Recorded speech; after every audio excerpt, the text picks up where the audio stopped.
All right, I hate to step away from everybody getting the vapors about the election last night, but there are some fairly important things happening at the Supreme Court today. And as you are well aware, I'm too dumb to tell you about any of these. That's why we need Alex in here. Joining me now, Alex Swoyer, author of the book Lawless Lawfare, also with the Washington Times. Okay, Alex, before we get to what you heard, what you saw today, what even is this tariff case? Okay, good. We need to set this up. All right. So, what the tariff case is basically is some small businesses, toy makers, a wine distributor. I like wine, gotta give them a shout out. They have challenged President Trump's tariffs that he has imposed on various countries. They say that the power to lay tariffs and impose those belongs to Congress because Congress is the one that has the ability to lay and collect taxes. And they're basically saying that tariffs are a tax. The president, though, and his administration has cited federal law, basically arguing that he has the power to, in emergency situations, impose tariffs on foreign countries when he sees fit. He is basically two reasons he has given for this national emergency. One is the flow of fentanyl. He says that he needs to lay tariffs on some countries that are pouring fentanyl into our country. And then the other aspect is the trade deficit, that's a problem, of course, that he's trying to make up. The law he cites is the International Emergency Economic Powers Act. And within that law, it basically does say the president has the ability to regulate imports. The question is, does that include issuing tariffs? And that's what the Supreme Court is going to decide. Okay, Alex, before we get to what happened today, I'm going to ask you a couple really, really dumb questions, but I need to understand this. Trump says it's an emergency. I got that. Are there rules? Surely there are rules around what constitutes an emergency, right? I can't come home and tell my wife we have to go to Red Lobster because it's an emergency. She's going to ask for an explanation. What's the emergency? Yeah, so that is one aspect that's being explored in court. And there's precedent basically about what would constitute an emergency or not. When can the court second guess the executive on what is an emergency? That was something they kind of dove into. And you would think there would be clear, bright line rules, Jesse, like you're asking about, but there really isn't. That prompted actually Justice Sonia Sotomayor, to ask, well, what about climate change? Could President Biden have said, climate change is a national emergency. I'm going to use this same law and start, use it, she said, to, for example, to forgive student loan debt. I'm not sure why that is connected to climate change, but that's what she chose. And then it was just kind of interesting because even Justice Gorsuch, obviously not on the Democratic wing of the court, but he jumped on that same narrative about, well, if the government were to win here, would climate change be a national emergency or an emergency that the president could cite in imposing tariffs on other countries? Would that now be next?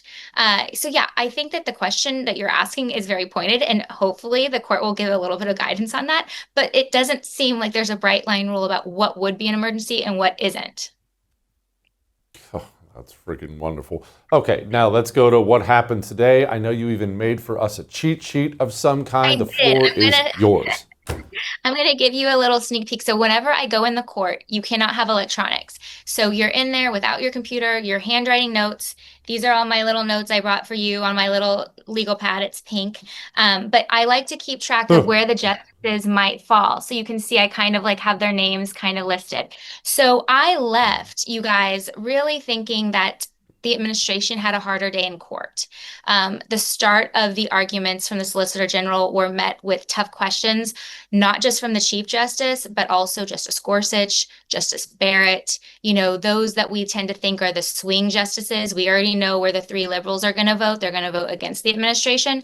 So the fact that there's three, I guess you could call them moderates or the GOP appointees that I think could end up on the liberal side tells me that it was President Trump's administration that had the harder day in court. I mean, at one point, I even have a quote the Chief Justice said. He goes, the statute doesn't use the word tariffs, telling. Justice Jackson, who we all love all the time to quote, she did actually go into the legislative history and noted that when Congress was creating the law the president is citing, they were really worried about more property interests and that the president should have ability to protect property interests from foreign governments, especially during a time of war, for example. And she said, there was no evidence that when Congress was putting the statute together that they were thinking about tariffs. So all of this, tells me there seems to be some agreement between the GOP wing of the court and the liberal wing that it could be the Trump administration loses this. I'm not sure they could come up with a ruling where they somehow split it up. I'm not sure if they're able to say, well, some of these tariffs constitute emergencies, some don't. We'll have to see. Okay, Alex, and you can bat this right back at me if we don't have the answer to this yet, but I understand Trump, every time we turn on the news, he's flying over to some foreign country and signing a trade agreement here and a trade agreement there. If this doesn't go our way, which sounds like a possibility, does that put all those pieces of paper in the paper shredder? Does it blow all that? What does this do? No, I don't think that it would destroy any sort of new trade deals that the president has been able to accomplish. And that was one thing the Solicitor General pointed out. He said that these tariffs that the president is imposing to regulate and retaliate basically are helping him renegotiate trade deals. And he kind of listed a few different countries off the bat. So no, I don't think they would go away, those trade deals that have been renegotiated. And I do think the administration has already been looking at, people smarter than me are looking at ways that they can go around this law and maybe come up with another way to support these tariffs the president has already done. Okay.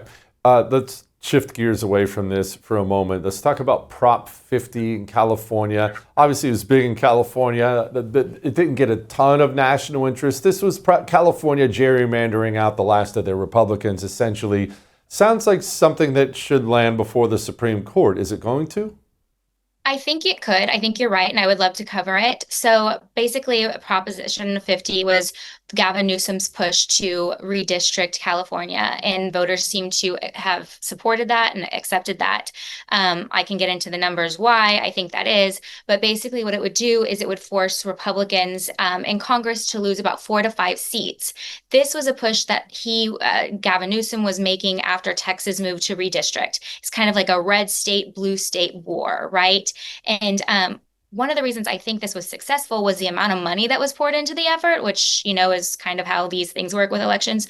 I saw one article that the side advocating for this had about 120 million to support this proposition, while those against 44 million, very much outspent, outworked. Now, Newsom's claiming victory on this, and he's calling for other blue states, Virginia, Maryland, New York, Illinois to do the same. So yeah, this wouldn't just have an impact for California with less Republican lawmakers representing them, but it would have an effect, nationally with a shift of balance in Congress. Okay, so red states, can we not match this? Is it not in our Right. ability, or do we not have the will? So that's something that's very interesting. Texas has tried to do that, right? And it's tied up in court right now. So when you asked about could California's situation end up at the Supreme Court, I think it's very likely that you have red states trying to do this, blue states trying to do this. Lower courts rule how they will, and then it eventually works its way up to the justices. And so, we'll hear from them exactly what can be done. I tend to think the court would say this is, these people are elected, your state lawmakers are elected to do as, they run on. So maybe this is a political question that they don't want to dive into, but we'll have to see. Tell me about Jack Smith's report. Okay, so the latest with Jack Smith's report out of the Southern District of Florida is basically Judge Eileen Cannon has been ordered by the 11th Circuit Court of Appeals to consider in the next 60 days motions to release Jack Smith's report related to his investigation of the classified documents being kept at Mar-a-Lago. Everyone, I'm sure, remembers that case was dismissed back when President Trump won the election in November. There's DOJ guidance that says, not to prosecute a sitting president So that's why Jack Smith petitioned the DOJ to get rid of the case, and they did. The one thing I note in my book, though, is that this was dismissed without prejudice, which means some of these charges could actually be resurrected. I think there's some statute of limitations in the charges that are like 8 years. So let's say, a very, very aggressive Democratic administration comes in next, they could try to resurrect this case. That's one reason I don't think the report should be released publicly. But of course, there's First Amendment groups that are trying to claim that we have, as the public, have access to see Jack Smith's work. James Comey, evidence is starting to be released. Yes. Tell me about this case. Is this something substantial? Did you read it and your eyes popped out of your skull? Yeah, I wish I could read his handwriting a little better because I think that would be more helpful. He's kind of like scribbles a lot, but a couple of things that pop out to me. So he's trying to argue that the DOJ is coming after him in basically a political prosecution, a vindictive prosecution. So I think there's actually going to be a hearing on that later this month. I remember reporting on this, I think it was November 13th. That date sticks out to me. Don't quote me, but around then.